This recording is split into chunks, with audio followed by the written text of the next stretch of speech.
Hey there kids, it's me, MrCreepyPasta. And before I get to tonight's story, I just wanted to tell you about one quick event that's coming up this weekend. May 4th through the 6th, me and Madame Macabre will be in Seattle, Washington at Crypticon. You can learn more about Crypticon by using the link that you see on your screens right now, or by clicking the link that's in the description down below. Okay, sorry. Didn't mean to take up too much of your time. I'll get on to tonight's story, and hopefully I'll see you guys this weekend.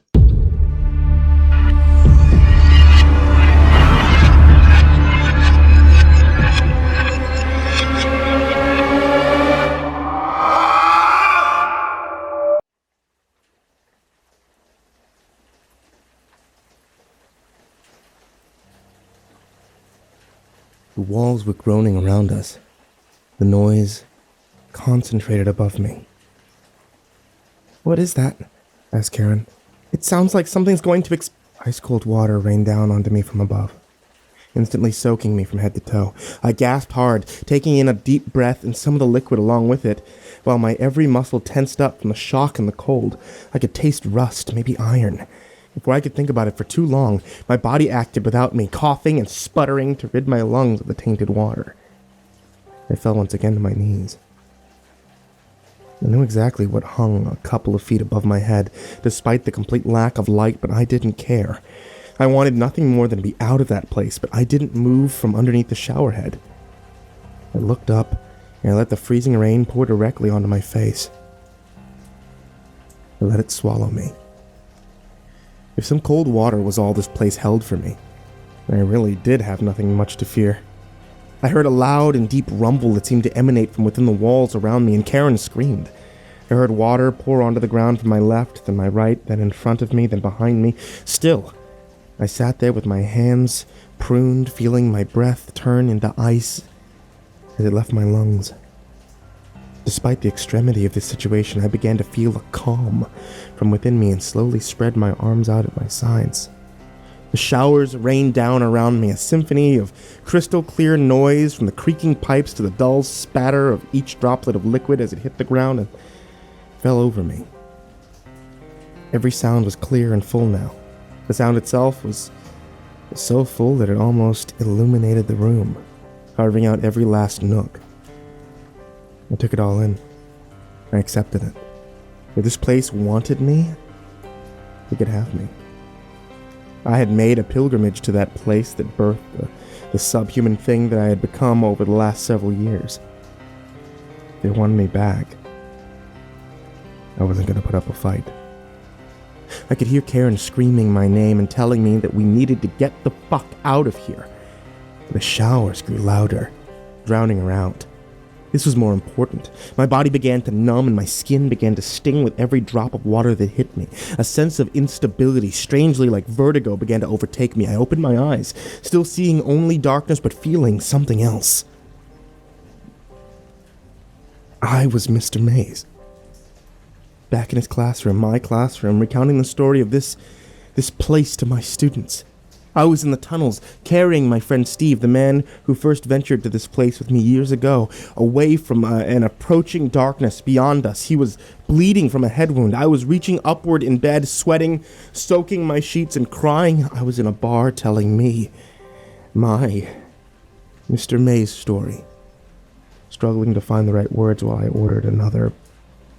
A dull, wet thud rang out a few feet ahead to my left, snapping me back to my body. Karen had fallen and screamed my name, which now rang out loudly above the noise of the showers.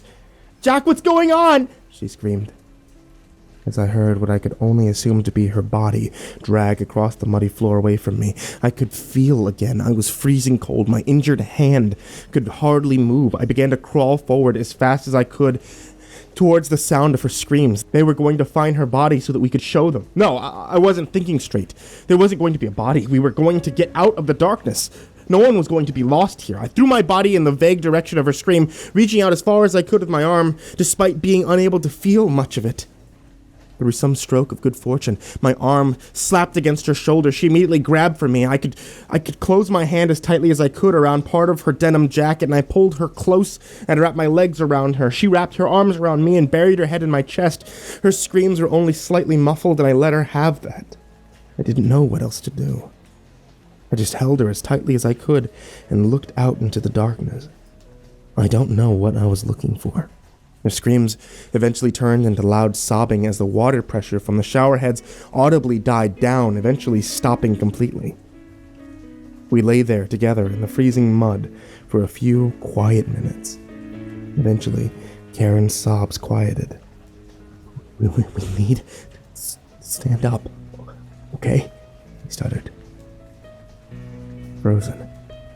I loosened the vice grip I had on her and I stumbled to my feet. I didn't let myself lose contact with her for a moment. She rose to meet me and we as close together as possible. I certainly had no idea where we were in the relation to anything down there, and I'm sure she didn't either.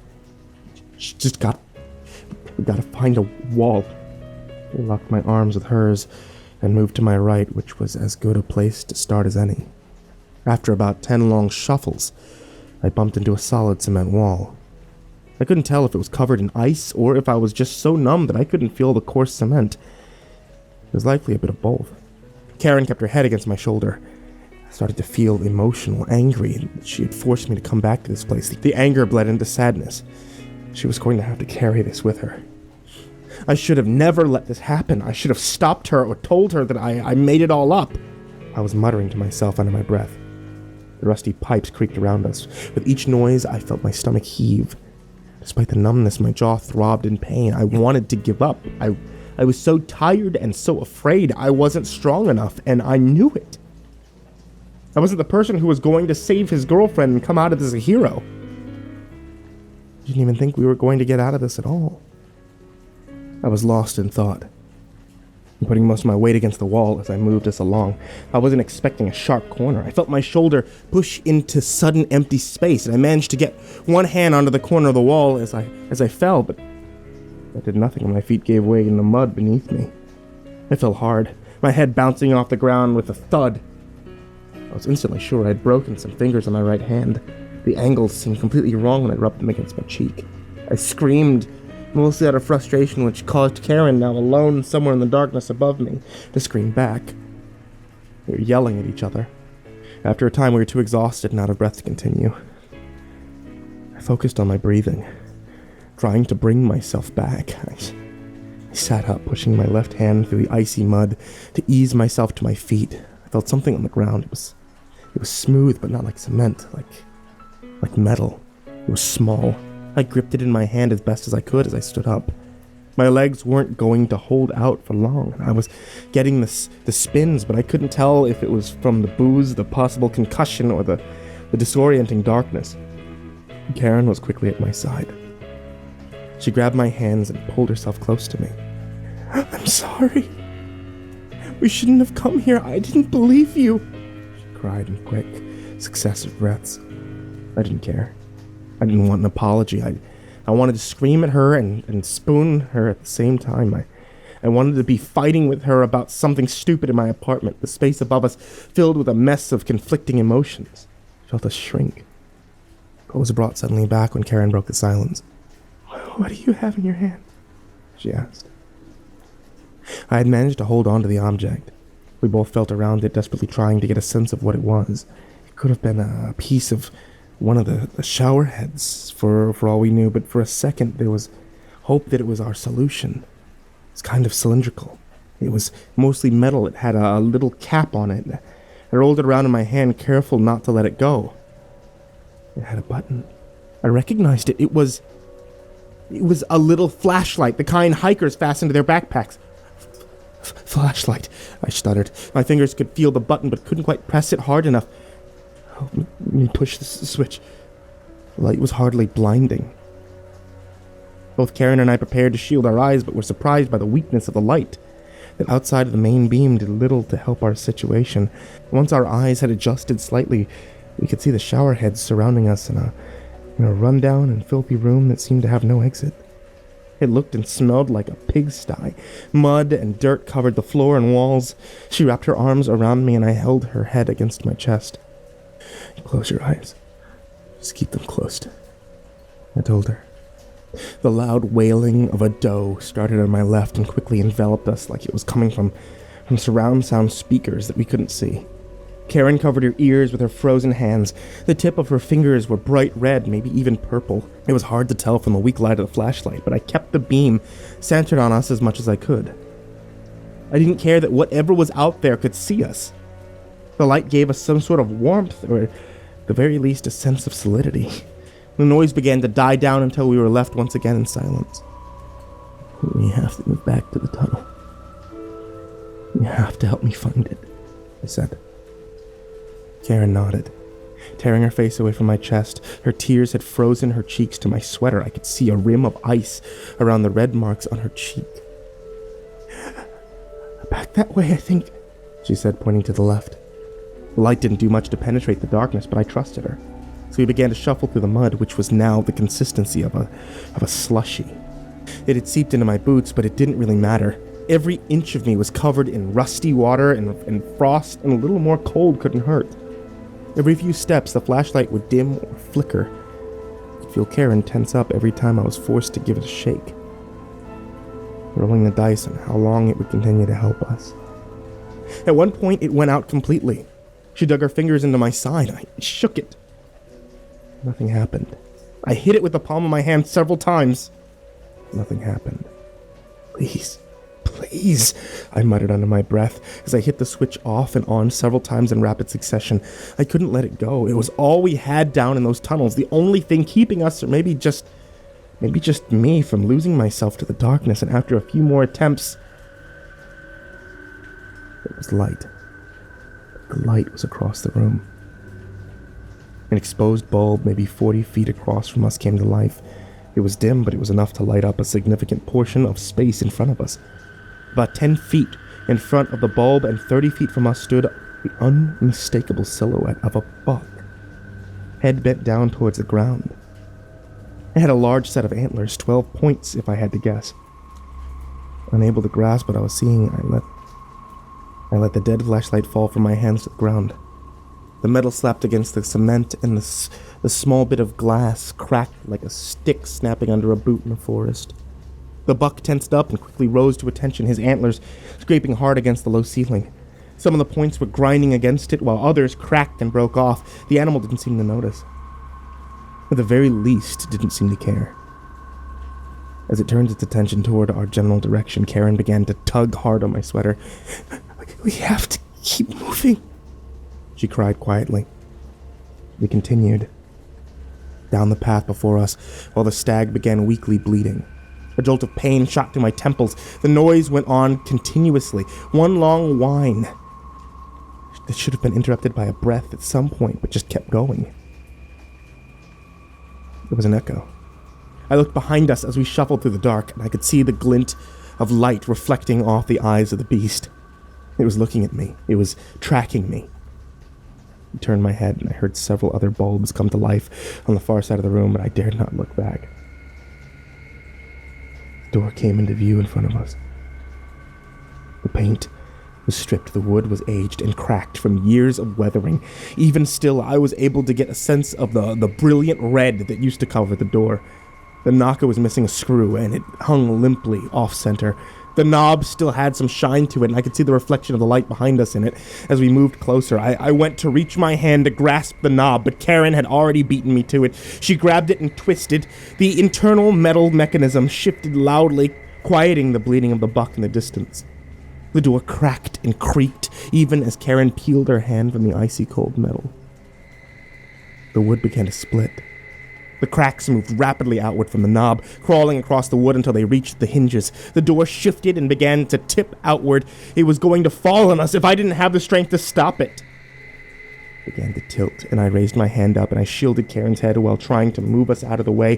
Finally, the door caught on the old screws in the middle and lower hinges, and it swung around to the left right in front of us, and I felt the rush of cold air as it brushed within an inch of my face and slammed awkwardly into the wall. It fell onto the ground with a resounding crash. Through the doorway, I could make out familiar winding tunnels. The ceiling rose and sank like a roller coaster. This seemed to be a part of some twisted design. In some places, you can find more than 3 feet of clearance from top to bottom. But right now, there was none. The metal sheeting that held the earth at bay had given way. This couldn't be how we gotten in. It certainly wasn't how we were getting out. Fuck! I screamed, exhausted. My legs burned. My mind was still on fire. Every motion I made was out of instinct because I couldn't properly process what was happening around me. Neither of us turned around. We stood in front of the doorway, staring at the caved-in tunnel that seemed to seal our fate. Karen tried to cry, but had nothing left in her. Didn't blame her. I grabbed her hand and I held onto it tightly as more lights flickered to life behind us. Surely, if we turned around, we'd be able to at least see another exit, but the uncertainty of what else we might see stopped us. I heard the hard clapping of a set of hooves on the ground somewhere behind us, then another, and I saw shadows of what were unmistakably humans, growing smaller as they moved towards us. It was the children. I was sure of it. Even amidst the already overwhelming stench, I could smell them. Pennies and vinegar. Their robes dragged across the mud. Their hair covered them, having grown down past their knees, and Karen gripped my hand back. 2 shadows moved along the walls, then 5, 10, and I lost count. More bulbs came to life. The frost that had built up on the cement walls began to melt. Each new light source caused the shadows to fade more. They seemed to be antlers atop the heads of some of the children before they were drowned out completely by more light. The room was warming. One of them flickered just a couple of feet to my left. On my right, Karen's head turned upward. There, protruding several feet from the wall, was a shower head. It was old, rusty, caked with frost. It was fragile.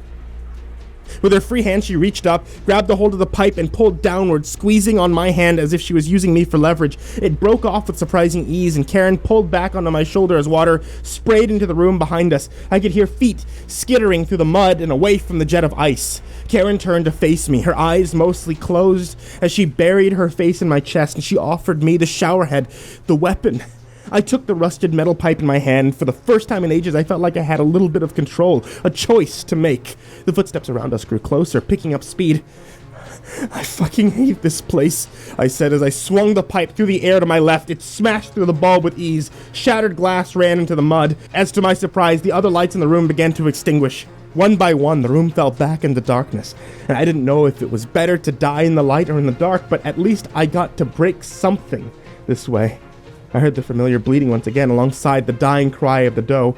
The footsteps were very, very close now, only feet away, and I hugged Karen as tightly as I could when the light bulb went out. There we stood, in the darkness once more, surrounded only by screams of creatures that we couldn't see, and I finally turned my head to face the room, still holding on to Karen. The bulbs had died, but the filaments still had a slight glow to them. It looked like the glow that followed a camera flash. As my eyes adjusted, I could still make out the silhouettes of children. Some of them were no more than an arm's length away. There was a familiar anger in the air around them. They hated me as much as I feared them, and maybe it was for the same reason. I couldn't even guess what was going to happen once they got a hold of us, but I hoped that I would, at the very least, not be afraid anymore. The filaments in the bulbs cooled completely, and the darkness settled. I closed my eyes. I'm sorry. I spoke into the top of Karen's head. The children were right on us. I could feel a warm breath on the back of my neck, and I snapped my eyes shut. Without warning, it ceased. The moisture on my neck began to cool. Feet flew through the mud away from us. They were fleeing. The bleating and crying of the animals stopped abruptly, and in seconds, the room had settled into a deathly silence.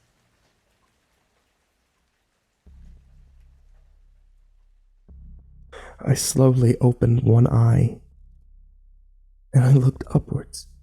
About 10 feet in front of us was a ray of bright light. It was powerful. It was cutting through the dark and shining straight onto Karen and I. It made the frost on her bright red hair twinkle. I had no idea what I was looking at and briefly considered that I was wrong about religion before I heard that familiar growl of a car engine.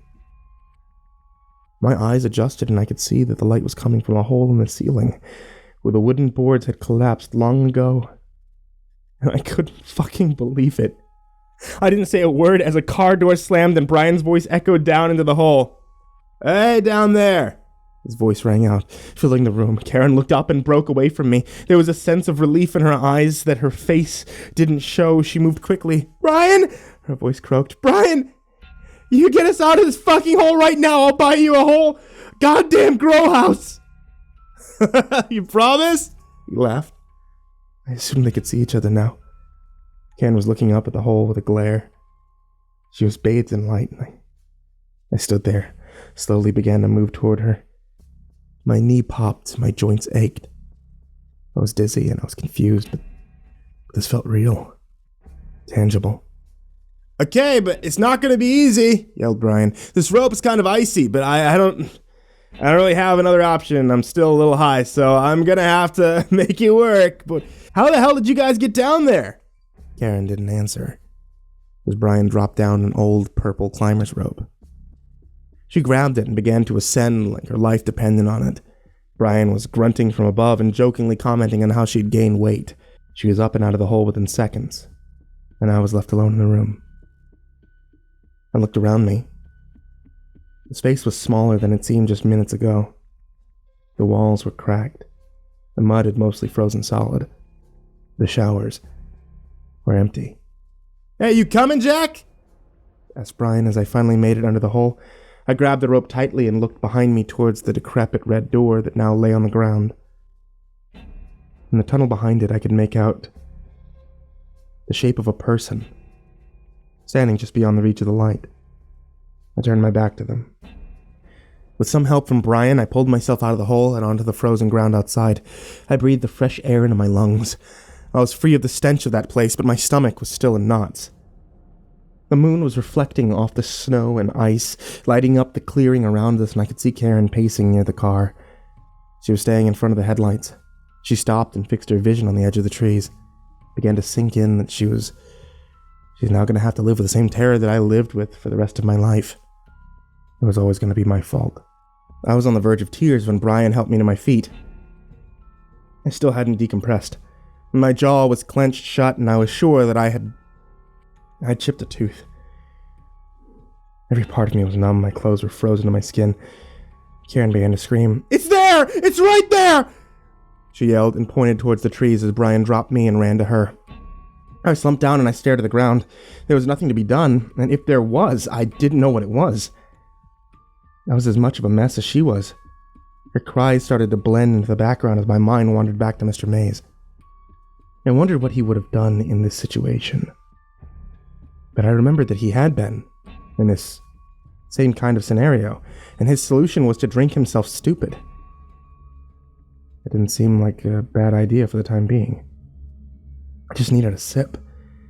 I reached into my jacket pocket, I pulled out the flask, opened it, and took a sniff, and to my surprise, it burned my nostrils like gasoline. It made me nauseous. I closed it, and I looked back at the hole in the ground. I tossed the flask down into the dark. I didn't hear it hit the bottom. Cheers. I stood up and I walked towards Karen, whose cries were now sporadic. She was jumping at her own shadow as a confused and stoned Brian tried to help her. "Man, what's going on?" "I'll make sure the car's ready to go," I told him as I passed by without making eye contact. Karen saw me and froze. I took her hands and I held them in my own. "Jack, how was it like that? How were they like that? Why was any of that?" She rambled, unsure of what she'd seen and what she wanted to ask. Eventually she broke down. "This doesn't make any fucking sense. I didn't know. I didn't know." She bawled. And I just held her there. It was all I could do. She hit me out of frustration a few times, but still, I just let her go. I didn't know how to help her, but I could listen and be her punching bag. I ease drove to the car and sat her in the back seat, wrapping her in as many blankets as I could and buckling her in. And as I walked around to the other side of the car, I looked back at the hole in the ground one last time, and I heard voices. They're probably just in my head. Brian drove through the trees as quickly as he could. Several times he seemed to begin a question, but stopped himself. He told us how he'd been in the car when he saw a light coming out of the ground, but he thought was one of us waving him over. We didn't react. There was a weight hanging over Karen and I that he didn't want to disturb. Questions could wait. I don't even know if he ever got around to them. Karen wasn't asleep, but her eyes were closed tightly. I was buzzing as we drove away. It wasn't until we crossed the threshold of the tree line that I was able to loosen the vice grip that I held on the door handle. The electricity faded as the tops of the trees that surrounded the showers was taken over by stars.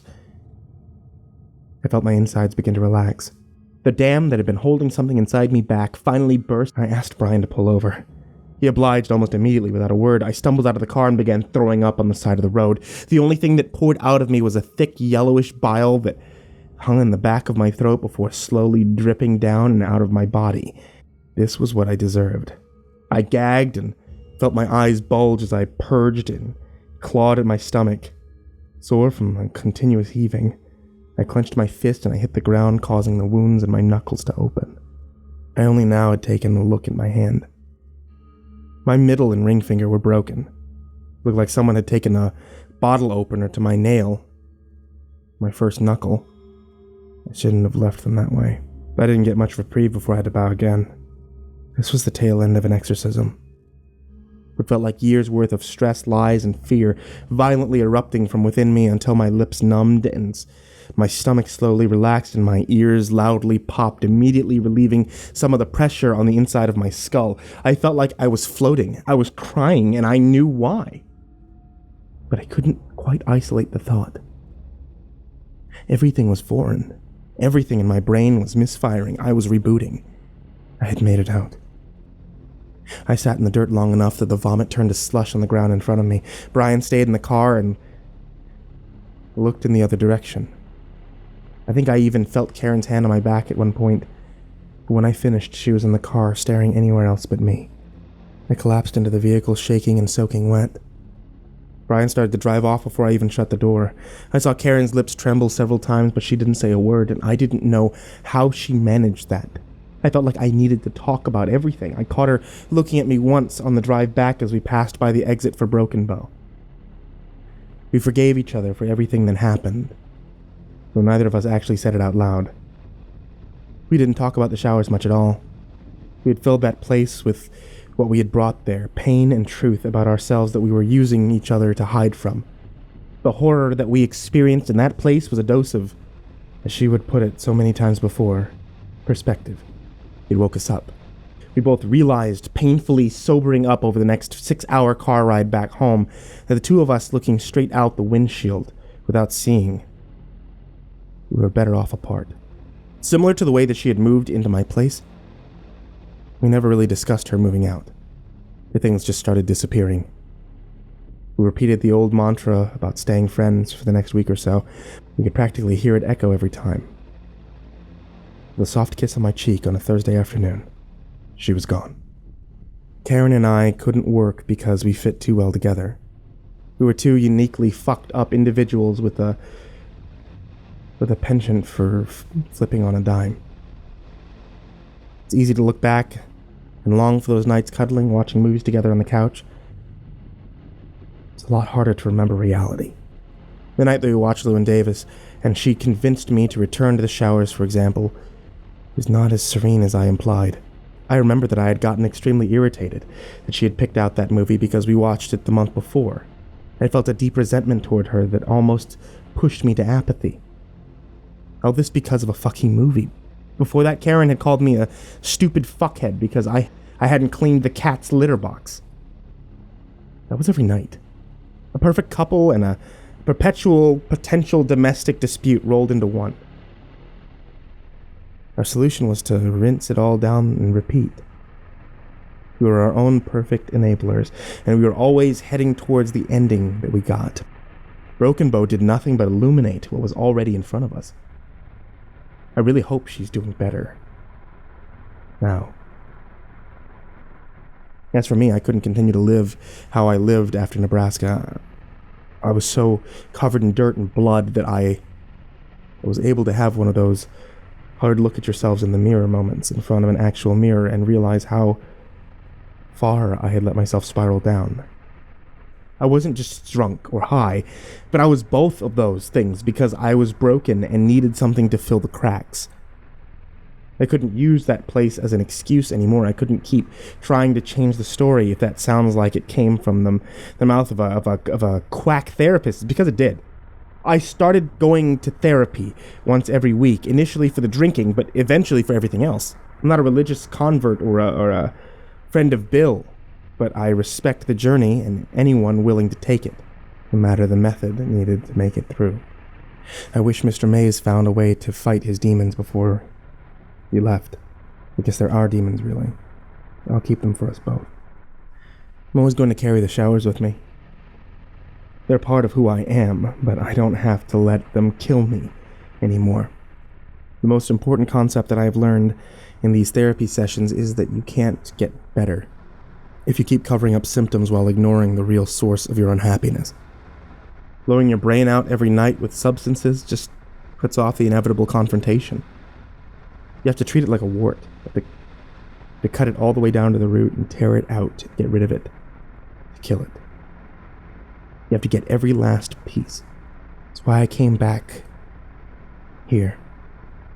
This account, this story, so many others out there who listened to Mr. Mays' campfire story throughout the years and then moved on like normal people. I fixated and spread it because I just couldn't resist. I can't unwrite my original stories.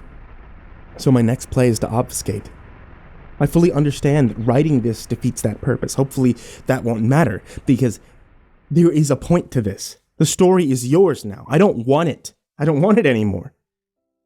Take the showers, mold them to your needs, tell the story around a campfire, embellish what you'd like, put yourself in the story, or a friend of a friend, and then use it to get laid. Take your wildest theories about the place and create a story all your own, make a movie or a book of it, turn it into a local urban legend in your own town, drown my story with uncertainty. In fact, go there. Go find them. Ask every citizen in Broken Bow, Nebraska about them until they run you out of town. Get lost on a dirt road a few miles east of the city until you stumble upon a place resembling the one that I've described, and then tear it apart. Bring your friends, take pictures, explore the tunnels, light a bonfire, get drunk, and throw a party, and then post about it on the internet. Cover the walls in graffiti and the floors with cigarette butts, broken bottles, and condom wrappers. Tell everyone you know about it and smother it.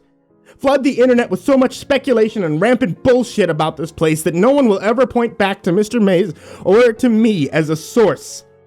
Drown us in the noise and let us fade away in peace. Go there yourself and burn it all. Just don't forget to tell everyone you know about how you did it afterwards. Shit.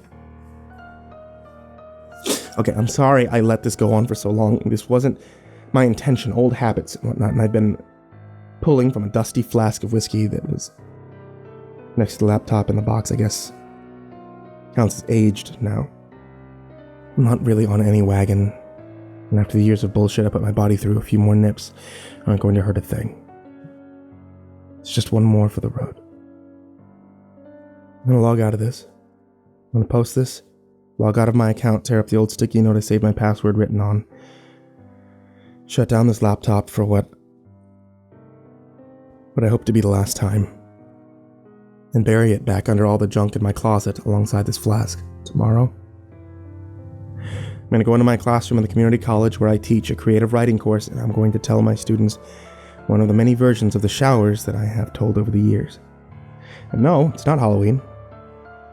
And maybe I'll dim the lights, light a candle or two for atmosphere. Mr. Mays would be proud.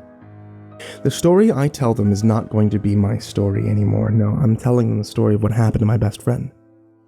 My best friend's brother's ex-girlfriend in some ritual part of Pennsylvania a few years back. I swear it's the truth. I can't take back what I did when I posted the story for the world to see. It's my next best move. Take a page from my younger self, spread the story like I'm playing a massive game of telephone that I intentionally went to disrupt and distort. If I wasn't at the heart of it, this could even be fun. Maybe it still will be. I gave you a story in some dark night 5 years ago, and the only thing I'm asking in return is for you to take it from me. Make it into something scarier, more violent, more cerebral, more personal. Give it a twist ending. My hope is that one day someone will tell me a version of my story, having claimed it as their own, with new facts and faces, and I won't even recognize it until I hear the name that now haunts others instead of myself. The showers.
Alright, it's time.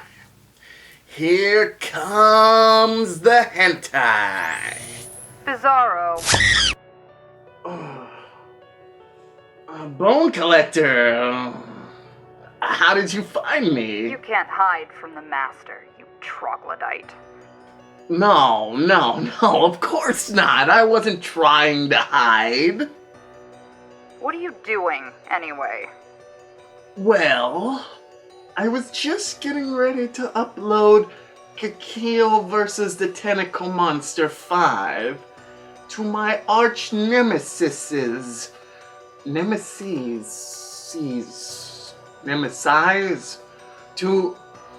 MrCreepyPasta's YouTube channel. Would you care to join me? What? There are 5 of those? I do love a raunchy KBTM movie, but now is not the time. The master requires your services. My services? Why, I'm honored. Well, not exactly your services. The master needs that book. I've just Bing-mailed you the Bing Maps location. Get on the next Bing plane and fly out here immediately. Why, certainly. And after I get there, shall I give you a bing? Wrap up what you've got going on here and get your ass moving. Do not fail the master. Do not fail the master.